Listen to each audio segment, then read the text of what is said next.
English language में अगर आप लोगों को ओ लिखना आ गया तो मान लो आपकी जो नॉन कर्सिव हैंडराइटिंग है 90% तक वो इम्प्रूव हो गई। जी हाँ दोस्तों, मैं यहाँ कोई मजाक नहीं कर रहा हूँ। अगर आप लोगों को जो 26 लेटर्स हैं ए से जेड तक, उसमें से सिर्फ ओ बनाना आ गया, अच्छे से बनाना आ गया, तो आपकी जो नॉन कर्सिव इंग्लिश हैंडराइटिंग है मान लो 90% तक वो इम्प्रूव हो गई, सुधर गई, काफ़ी अच्छी हो गई। इसके अलावा आज की वीडियो लेक्चर में हम लोग देखते हैं कि 0 से 9 तक, 0 to 9 नंबर्स कैसे लिखना है। अरे भाई, इंग्लिश लैंग्वेज में आपने ए से जेड तक लिखना सीखा तो आपकी राइटिंग इंप्रूव हो गई, और 0 से 9 तक अगर आप लोगों को नंबर्स लिखना आ गए, मतलब आपकी जो नंबर्स वाली हैंडराइटिंग है वो भी बढ़िया हो गई, इंप्रूव हो गई। ओके, इंग्लिश लैंग्वेज सीखने के लिए 4 चीज़ें सीखना ज़रूरी है: स्पीकिंग, रीडिंग, राइटिंग और लिसनिंग।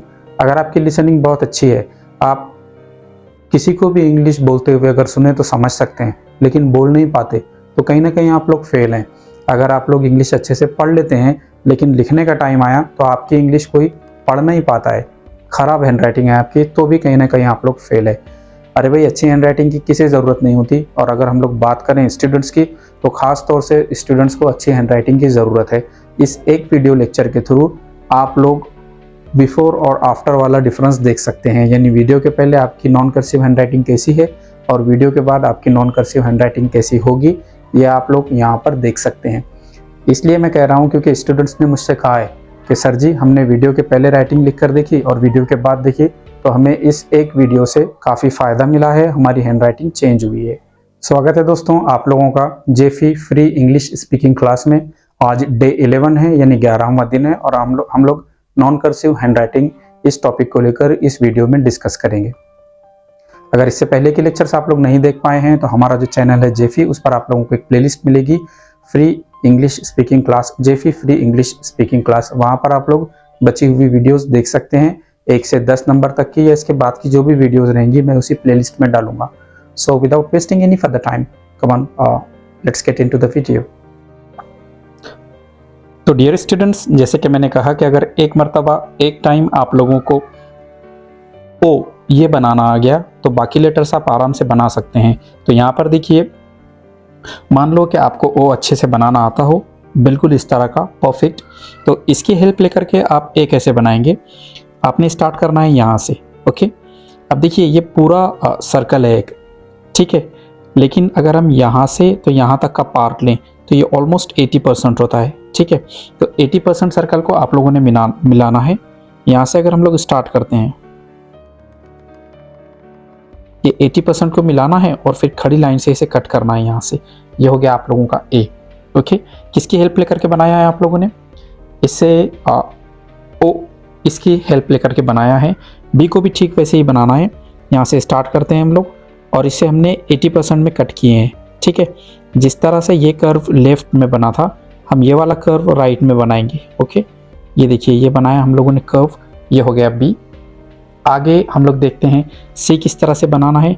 वही 80% वाला लेते हैं हम लोग और यहाँ से इसको इधर ला करके इसे मिला देते हैं यहाँ तक। ओके, ये पोर्शन आप लोगों ने छोड़ना है, ठीक है। इसके बाद लेते हैं हम लोग डी, ठीक वैसे ही आप लोगों ने लेना है ऑलमोस्ट 80% तक। ये हो गया 80, ठीक है, और यहाँ से इसको फिर ला करके नीचे मिलाना है। ये हो गया आप लोगों का डी। ई के लिए सेंटर से कट करते हैं हम लोग इसे, और फिर इसे वापस लाकर हम लोग यहाँ छोड़ते हैं। ये हो गया ई। ओके, अगला जो हम लेटर बनाना देखते हैं यहाँ पर, वो है जी। जी के लिए भी सेम फॉर्मूला है। आप लोग 80% के आसपास से स्टार्ट करेंगे और इसे यहाँ पर ला करके इस तरह से छोड़ेंगे और फिर ऊपर ले जाकर, अब यहाँ पर देखिए ये जो कर्व है, ये नीचे आने के बाद जी में ये कर्व आना चाहिए इस तरह का, ठीक है। ये हो गया आप लोगों का जी। अब ये जी की हेल्प लेकर के हम लोग जे बना सकते हैं, क्योंकि ये वाला जो पार्ट है ये जे है। ओके, देखिए मैं यहाँ बनाकर बताता हूँ आपको। जे के लिए आप लोग इसे नीचे लेंगे और ये जो कर्व दिया था हमने, सेम इसे कॉपी करना है, ये वाला। ओके, ये हो गया जे। ओ की तो प्रैक्टिस कर ही रहे हैं हम लोग, ठीक है।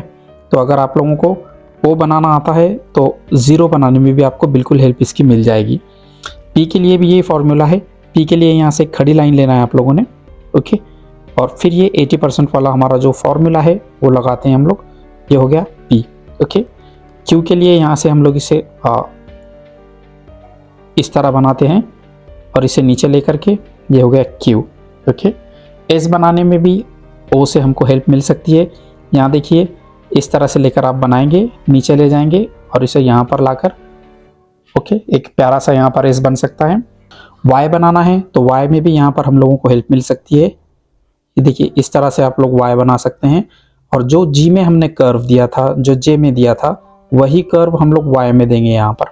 ओके, अब यहाँ पर जो ओ बनाने की आप लोग प्रैक्टिस करेंगे तो दोनों तरह से बनाना है उसे, क्लॉकवाइज और एंटी क्लॉकवाइज।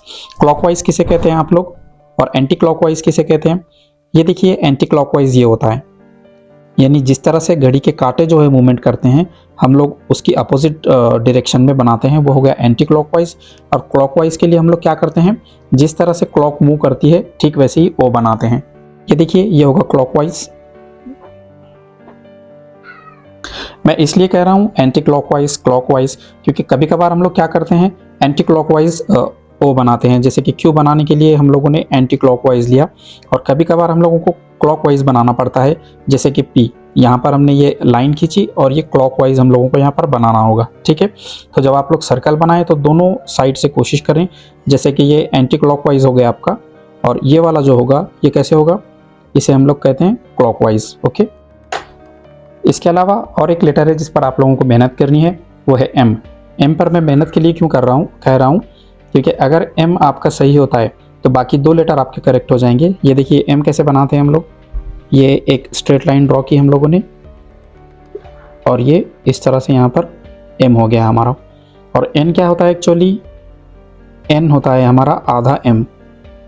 ठीक है, यानी कि एम बनाना आपको एक बार आ गया तो आप एन बना सकते हैं। और आर क्या होता है, वो आधा एन होता है, यानी कि आप एक स्ट्रेट लाइन लेते हैं और यहाँ ला के रोक देते हैं, ये लाइन ली आपने और यहाँ लाकर रुक गए। तो एम ये लेटर अच्छे से बनाना है आपको, तो एन और आर ऑटोमेटिक हो जाएगी। ये देखिए ये हो गया एन, और इतना अगर आप लेते हैं तो ये हो गया आर। ओके, वी और डब्ल्यू ये लेटर्स एक दूसरे से जुड़े हुए हैं, किस तरह से आप लोग बना सकते हैं, ये देखिए जिस तरह से आप लोग वी बनाएंगे ओके ठीक वैसे ही आपका डब्ल्यू बनेगा, एक और वी उसके बाजू बना देना है आप लोगों ने, बिल्कुल अटैच। तो वी और डब्ल्यू की एक साथ आप लोग प्रैक्टिस कर सकते हैं। और ये जो कर्व लाइन लेते हैं हम लोग, ये जो क्रॉस लाइन लेते हैं, एक्स में भी यही लाइन हमारे काम आ सकती है ठीक है से, इस तरह से। ओके, सिर्फ बैलेंस देखना है आप लोगों ने, सही से आ रहा है कि नहीं आ रहा है। अच्छी हैंड राइटिंग के लिए एक और चीज़ है, एक छोटा सा फार्मूला है। अगर आपको अच्छी राइटिंग लिखना है तो जो सेंटर की लाइन है इसे आप मान लो एक सेंटीमीटर कंसीडर करते हैं, तो इसके ऊपर आपको आधा सेंटीमीटर कंसीडर करना होगा और इसके नीचे आधा सेंटीमीटर। ठीक है, हम लोग कहते हैं इसे हाफ, फुल और हाफ, ऐसे आपकी राइटिंग अच्छी आ सकती है। मानो आपने जी बनाना हो, ठीक है, तो यहाँ पर जो ये एक वाला पोर्शन है हमारा फुल वाला, तो यहाँ पर ये हमने ओ की मदद लेकर के जी बनाया और इसे नीचे आधे सेक्शन तक लाएंगे आप, तो ये अच्छा जी दिखेगा। अगर आप इसे डबल लेंथ में लेते हैं ठीक है, तो वो जी अच्छा नहीं लगेगा, यानी जितना जितना आपने जी का ये कर्व लिया है उतना ही आप उसे नीचे लाते हैं ऐसे, तो ये ख़राब दिखेगा। ओके, तो ये वाला जो कर्व है, ये वाला जो पार्ट है आपका, इसका आधा ही पार्ट होना चाहिए। ये देखिए ऊपर भी जा रहे हैं तो आधा और नीचे भी जा रहे हैं तो आधा। अब जी के लिए आप नीचे आते हैं तो ये बिल्कुल आधा हो जाएगा, ऐसे अच्छा लगता है। ठीक है, या मान लो आप लोग वाई बना रहे हैं, जितनी वाई की यहाँ पर आपने कर्व ली, अगर उतना ही आप लोग नीचे आते हैं तो ये वाई अच्छा नहीं लगेगा। लेकिन आप लोग एक बार वाई को बनाते हैं कर्व वाला पार्ट और उसका आधा ही नीचे आते हैं तो ये काफ़ी अच्छा सा वाई आपका दिखेगा। ओके, बाकी लेटर्स में भी ऐसे ही है। मान लो बी बनाते हो आप, काफ़ी ऊपर से लिया आपने ओके, और यहाँ पर आप बना रहे हो तो ये उतना अच्छा नहीं लगेगा। लेकिन ये जो इसकी लेंथ है इससे थोड़ा सा ज़्यादा आप लोग लेते हैं ठीक है, और यहाँ पर बी को आप शेप देते हैं तो ये बहुत अच्छा लगेगा। ये देखिए ये फुल वाला ये पार्ट हो गया और इससे थोड़ा कम ऊपर। पूरी बात का समरी ये है कि अगर बीच की लाइन आप लोग 1 सेंटीमीटर कंसीडर करते हैं तो ऊपर आधा सेंटीमीटर लेना है और नीचे आधा सेंटीमीटर लेना है। ओके, अब हम लोग एक सेंटेंस लिखते हैं जिसमें ए से जेड तक हमारे सारे लेटर्स आएंगे और उसी के बाद हम लोग 0 से 9 तक नंबर्स लिखते हैं।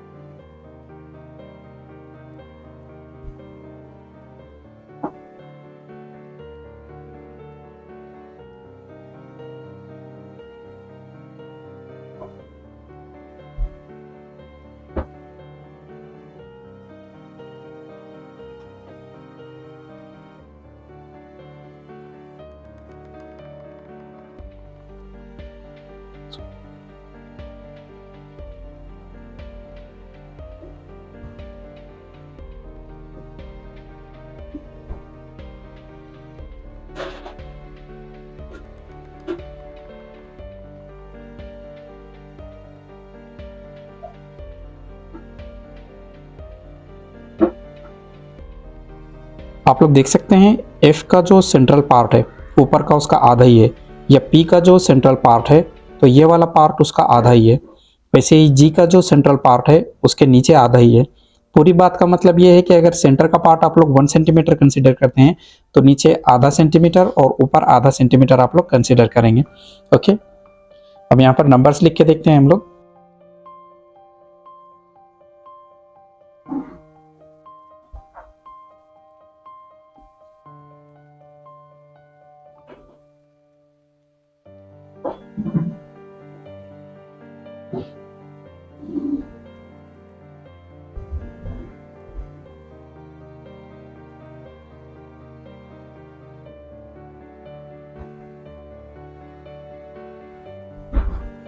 सो दैट्स इट दोस्तों। तो प्यारे बच्चों, हम लोग सीख रहे थे किस तरह से हमारी इंग्लिश नॉन कर्सिव हैंडराइटिंग को इम्प्रूव करना है। कई सारी टिप्स ट्रिक्स हम लोगों ने यहाँ पर देखी। आई होप कि आप लोग इसे अप्रिशिएट करेंगे और आपकी जो प्रैक्टिकल लाइफ है वहाँ पर इम्प्लीमेंट करेंगे और इससे फ़ायदा उठाएंगे। चैनल हमारा सब्सक्राइब करें, बेल नोटिफिकेशन को दबाएं। अगर वीडियोज़ आपको पसंद आते हैं तो कम से कम अपने 2-3 जो दोस्त हैं उनके साथ शेयर करें। ज़्यादा दोस्तों के साथ शेयर किए तो और भी अच्छी बात है, लेकिन अगर आपके पास टाइम वगैरह का इशू है तो कम से कम 2 या 3 दोस्तों के साथ ज़रूर शेयर करें। मिलते हैं जल्दी किसी और लेक्चर में किसी और टॉपिक पर। Take care.